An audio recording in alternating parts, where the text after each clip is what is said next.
In our world today, change is constant. So why does it seem so hard?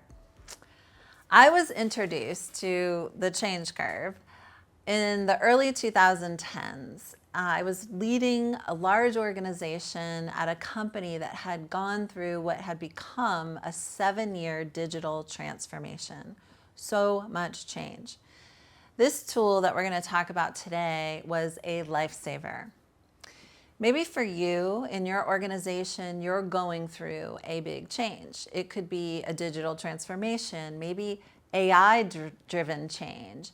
Maybe your organization is going through a restructure where jobs are shifting or leadership is changing. Whatever that is for you, this change curve is going to help you, for yourself, manage through the change. Additionally, it's going to help you in leading your teams through that change. Whatever that change is, I want you to think about what your first reaction was to that change. For many people, the first reaction could be one of excitement. Wow, the company is doing something different. Then quickly followed by, oh no, what does this mean for me? All of that is normal. Why?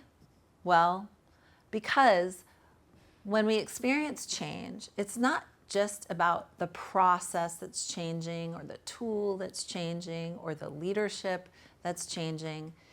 It's really about the emotions that we're managing through and that we're processing through as that change comes at us. And if you're leading change, you're in a tougher position because you're not just leading yourself through the change, through those emotions, you're also then turning your attention to leading your team through their emotions. And because we're human, we're all different in how we process, how we're feeling about a particular change. And the larger the change, the more emotions we might experience. Smaller change, a more positive change, it might be a little easier. This is where the change curve comes in. It's a tool that helps us understand how we all as humans emotionally process through change. Let's go ahead and talk about this change curve as it relates to business and what change we might be experiencing. You can still see that there's an emotional curve associated with change that we might experience in business, but a few things to note. There's an X and a Y axis. The X axis represents organizational momentum. The Y axis represents time. The time that it takes for us to process through change could depend on how big the change is, how much the change impacts me. But this is not necessarily finite, and we'll talk a little bit about that.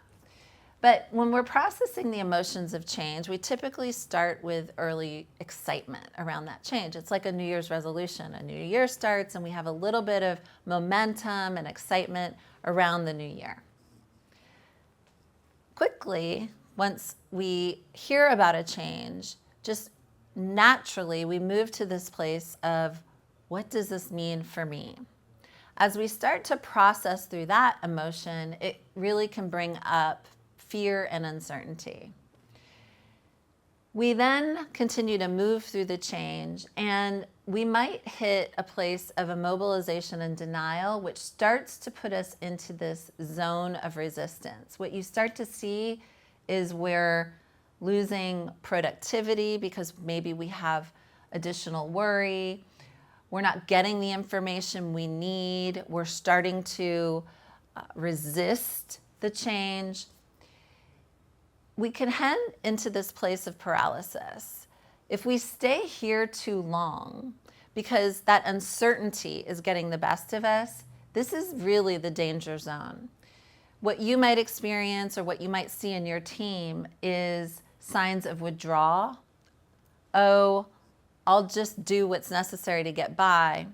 Or worse than that, departure. People might actually start to shut down and look for another job. Our goal here is to move through the zone of resistance as quickly as possible.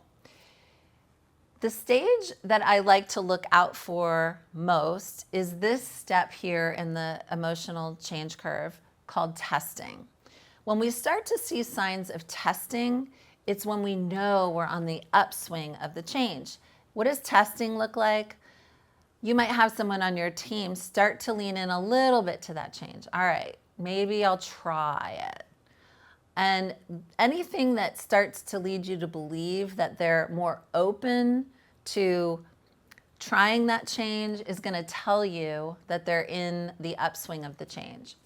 We then move from testing to what we hope is acceptance, and then adaptation. Okay, I think I can deal with this change. I think I can figure it out and work well within it, all the way to commitment. Commitment would be where we're championing the change and we're reflecting on the journey we went through with gratitude because we're on the other side. That describes the curve that we're going to go through as we process through emotion and as our teams process through emotion. A couple things to note. This change curve is not always linear. We could have a situation where we hear about a change, we start to process through the change. We might get as far as acceptance. We get one new bit of information and it sends us right back into fear and uncertainty. I didn't know that. I didn't expect that. No one told me that. So it isn't linear. We could bounce depending on the week, the month, the information that we have. So that's normal. The other thing that I would want to point out to you as leaders, you tend to be a little ahead of your team on this change curve at all times. Think about why that is for a minute. Do you have a guess? Typically, as leaders, we are the first to know about the change. So we've had more time to process those emotions around that change. So often we're ahead of our team. The goal here is never to get too far ahead of our team in the change curve. We never want to look back and have them too far behind us. Our job as leaders is to keep them moving closely behind us so that they can process at an accelerated rate as best as possible along with us as we're managing through the change. So this breaks down the journey. This is how we might use the tool. It's to create awareness. It's to help us understand where we are in the emotional side of the change as well as where our teams are. Okay, so now it's time to think about a change that you are going through within your organization. Where might you plot yourself on this change curve? Where might you plot your team? Knowing that information is important because now we can turn our attention to what do we do with that information. We recognize where we are, we recognize where our team is. Now what? In addition to the change curve that you see here and understanding where we are and where our teams might be on this change curve, there are supporting strategies that can help us in actually coaching and leading ourselves and our teams through the change. Let's go ahead and dig into those strategies now. Even when someone has that early excitement around a change, it doesn't mean they're going to stay there. So we can really reinforce that excitement by setting clear expectations. Excitement can fade fast, so we want to help people focus on reality. If you find someone in fear and uncertainty, this is where we want to acknowledge their concerns.